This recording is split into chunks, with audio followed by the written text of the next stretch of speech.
نعبد و نصلی علی رسول الکریم اما بعد اعوذ باللہ من الشیطان الرجیم بسم اللہ الرحمن الرحیم ان یکذبوک فقد کذبت قبلہم قوم نوح وعاد وثمود وقوم ابراہیم وقوم لوط واصحاب مدین وکذب موسیٰ فاملیت للکافرین ثم اخذتهم فکیف کان نکیر فکأی من قریۃ اہلکناہا وہی ظالمۃ فہی خاویۃ علی عروشہا وبئر معطلۃ وقصر مشید افلم یسیروا فی الارض فتکون لهم قلوب یعقلون بہا او آذان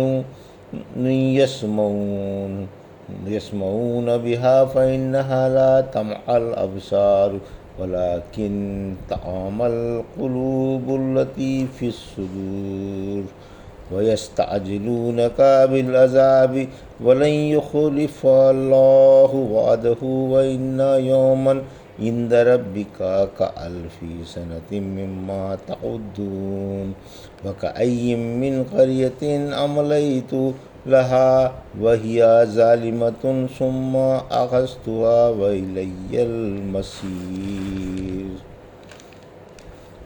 قل يا أيها الناس إنما أنا لكم نذير مبين فالذين آمنوا وعملوا الصالحات لهم مغفرة ورزق كريم والذين سعوا في آياتنا معاجزين أولئك أصحاب الجحیم۔ ابھی آپ نے سورہ حج کی آیت 42 سے 51 کی تلاوت سماعت فرمائی۔ ان آیتوں کا ترجمہ اور تفسیر اس طرح ہے: وَإِن يُكَذِّبُوكَ فَقَدْ كَذَّبَتْ قَبْلَهُمْ قَوْمُ نُوحٍ وَعَادٌ وَثَمُودُ آیت 42، وقوم ابراہیم وقوم لوط آیت 43،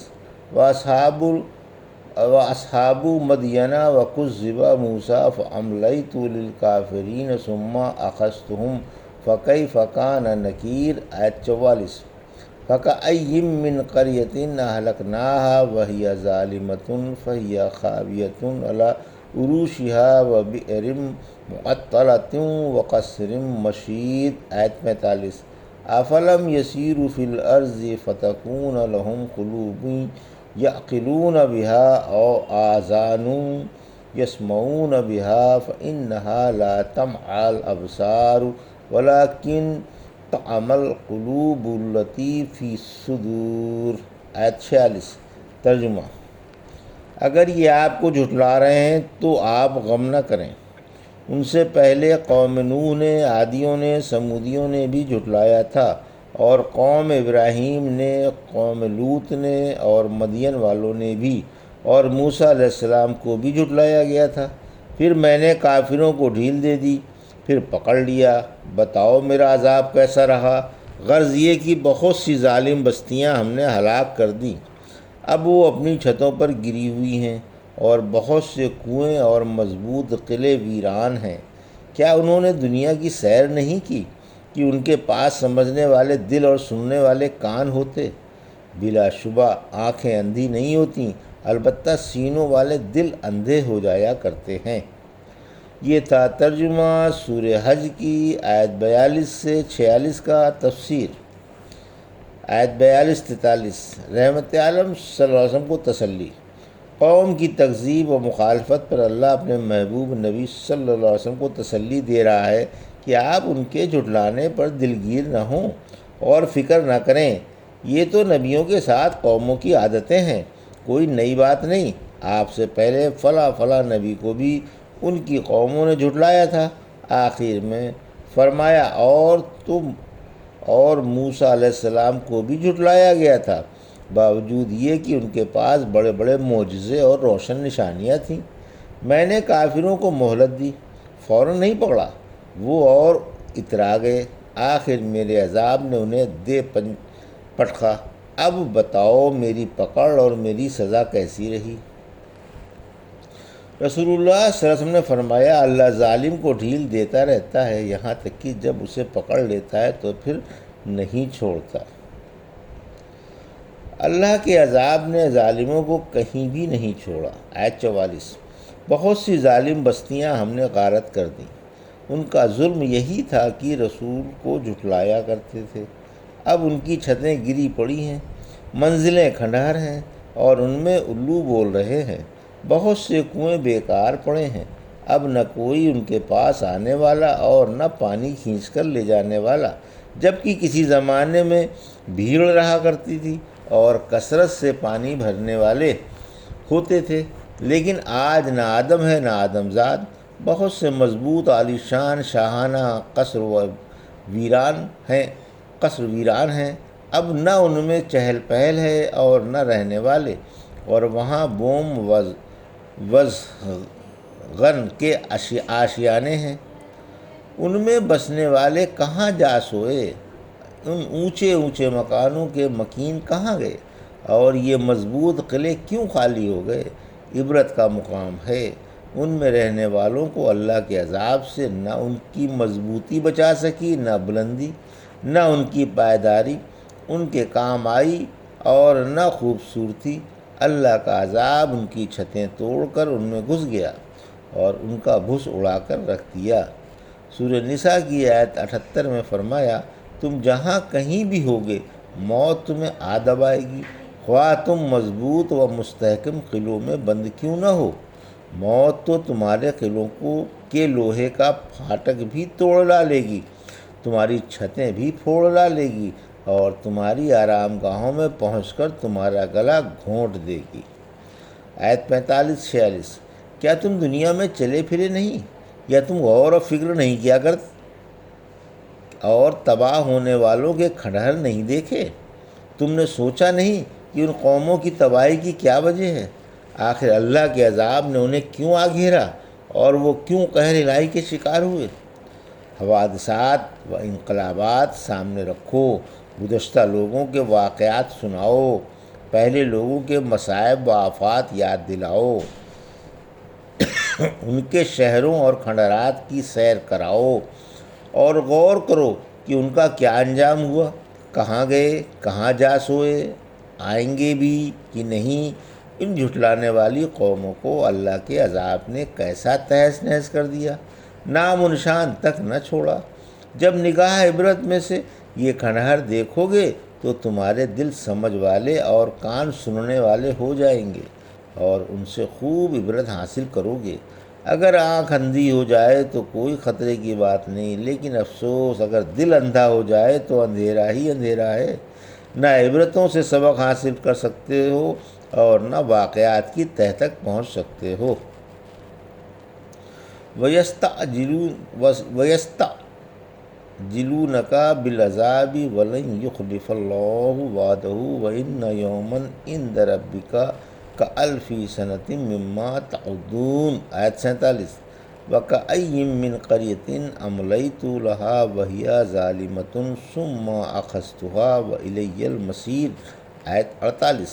ترجمہ: یہ لوگ آپ سے عذاب کی جلدی مچا رہے ہیں، حالانکہ اللہ ہرگز وعدہ خلافی نہیں کرے گا، اور آپ کے رب کے نزدیک ایک دن تمہاری گنتی کے 1000 سال کے برابر ہے۔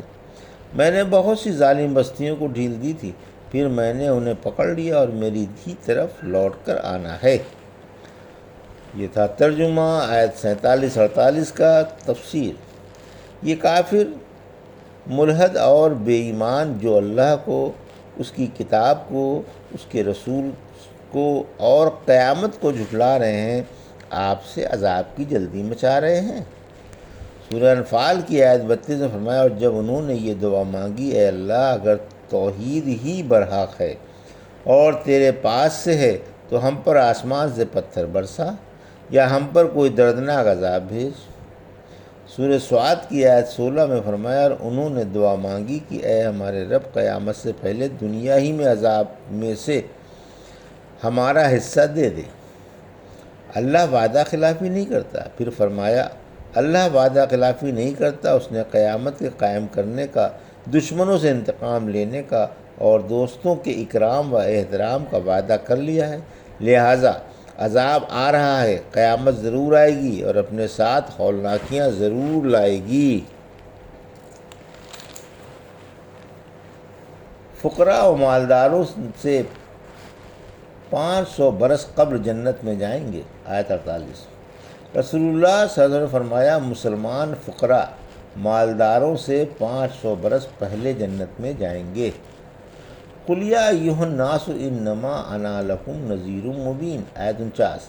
فَالَّذِينَ آمَنُوا وَعَمِلُوا الصَّالِحَاتِ لَهُم مَّغْفِرَةٌ وَرِزْقٌ كَرِيمٌ۔ آیت 50۔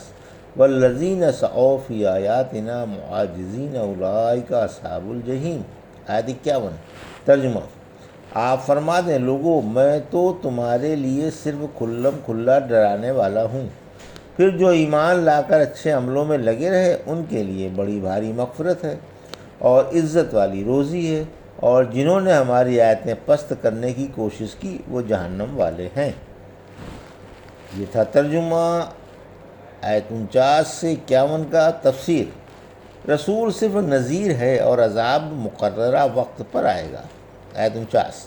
جب کافروں نے رسول اکرم صلی اللہ علیہ وسلم سے عذاب کی جلدی مچائی تو اللہ نے آپ کو یہ جواب بتایا کہ آپ فرما دیں کہ اللہ نے مجھے تمہاری طرف صرف نذیر بنا کر بھیجا ہے کہ میں تمہیں اس کے آنے والے عذاب سے ہوشیار کر دوں۔ مجھے اس سے کوئی غرض نہیں کہ عذاب جلدی آئے یا دیر میں، تمہارا معاملہ اللہ کے اختیار میں ہے، خواہ وہ جلدی عذاب بھیج دے یا دیر میں، خواہ توبہ کرنے والے کی توبہ قبول فرما لے اور اگر وہ چاہے تو ازلی بدبخت کو گمراہ کر دے۔ وہ جو ارادہ کرتا ہے اور جو پسند فرماتا ہے وہی کر گزرتا ہے۔ سورہ رات کی آیت 41 میں فرمایا، کوئی اس کا حکم ٹال نہیں سکتا، وہ جلدی ہی سے حساب لینے والا ہے۔